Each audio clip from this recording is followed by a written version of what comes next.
me.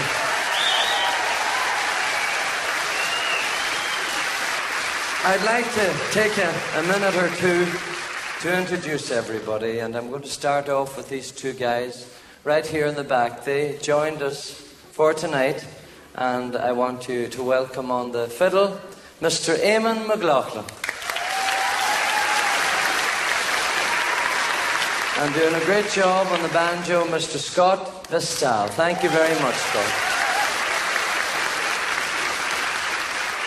And all of the other people are the people I'm very fortunate to have travel with me all over the world. And I want to introduce them according to the length of time we've been traveling together. Starting off with our drummer. He's been with us almost 2 years, doing a great job. Mr. Nigel Connell, ladies and gentlemen.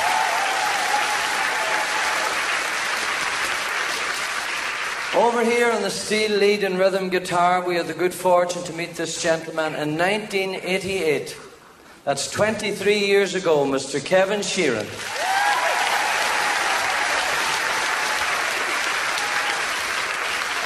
Over here on piano and keyboards, we met this fella in 1987, soon to be 24 years travelling with us, Mr. Stephen Millen. Thank you, Steve. And our backing vocalists, they have been doing the backing on pretty much everything we have recorded since August 1987, soon to be 24 years. Will you welcome Miss Trina Moore and Miss Leon McCrum.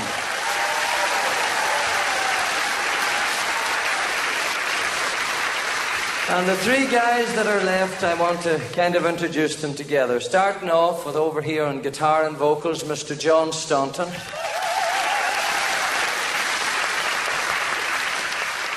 On the bass guitar, Mr. Tony Murray.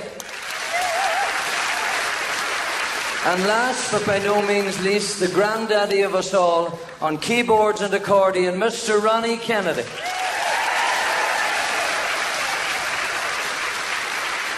Now the reason I introduced these three together is that in March, this next month that's coming now, on the 6th of March, the four of us will have celebrated 25 years together as a band. 25 years, imagine that. In fact, Ronnie and myself, we have been together since 1984, so we've already had the silver anniversary. We were almost 27 years together, and when we were 25 years together, you will notice that he decided that he was going to do something to mark the occasion, and he had his hair dyed this colour. And we talked about it, and he thought that it was better that he did it, that I was just not the right complexion for that colour. And I said, okay, Ronnie. And you know, since he has done this, as we travel around, I can't believe the amount of you that are getting it too.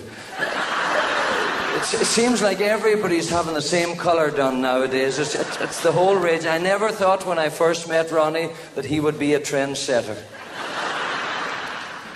Now, ladies and gentlemen, I'm always honoured to have everybody here, but I just want to welcome a couple of people at this point in the show. And one lady who is sitting down here, a wonderful career and a terrific songwriter.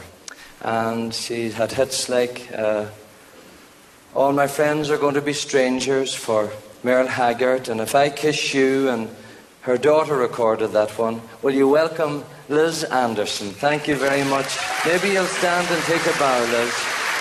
Thank you for being with us. And Casey, of course.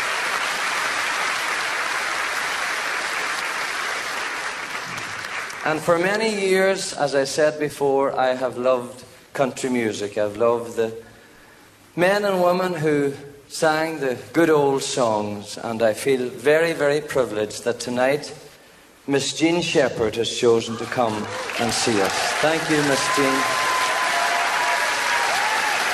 Thank you so much.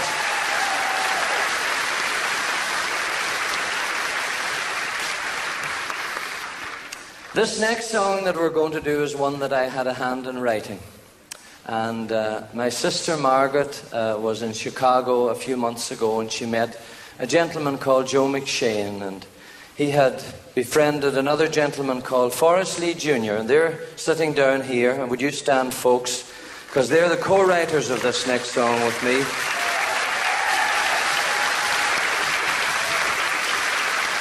Forrest was telling Joe about this little town about an hour's drive from Nashville called Erin, Tennessee.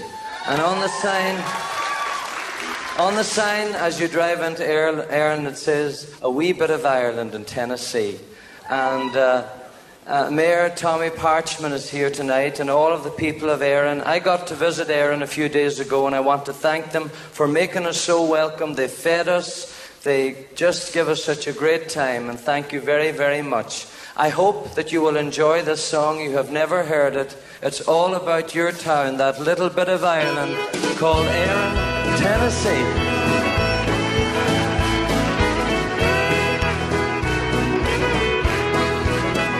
I left Ireland and crossed the Atlantic. At home once more there was no work to find.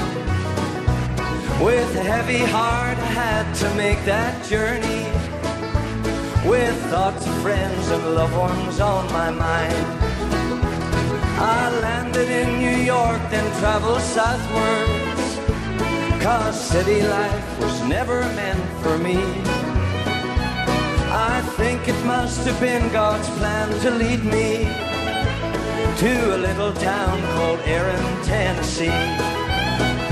There I felt I was back in my homeland, far across the sea. Oh, I found a little bit of Ireland way down in Tennessee. Oh,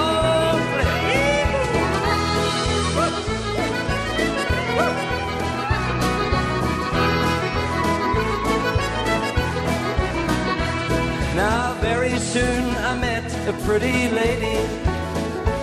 She set my heart a whirl and all could see. I wanted her to be my one and only, my southern belle from Erin, Tennessee. As we walked the hills I told her of my homeland, far across the sea. I found love in that little bit of Ireland called Erin, Tennessee. Oh, please, God.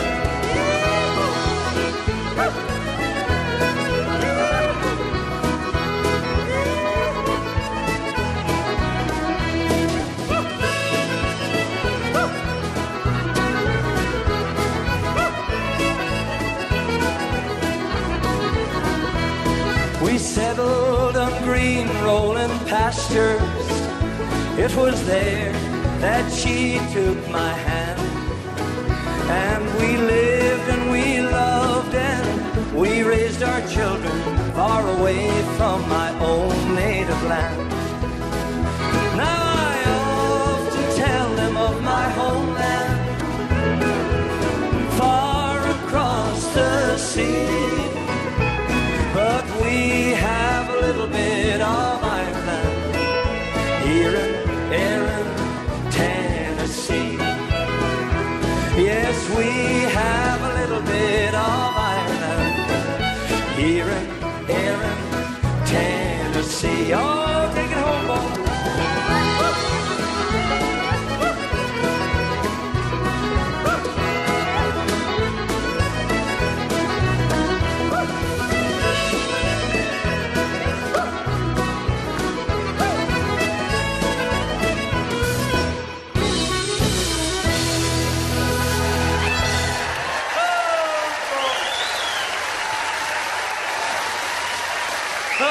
Thank you very much.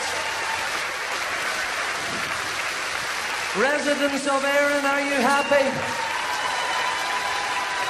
Oh, thank you, and thank you, Forrest and Joe, for allowing me to be a part of writing that song. I have enjoyed it, and we just love the song. We're going to do a song now, ladies and gentlemen. Before we do this one, I would like you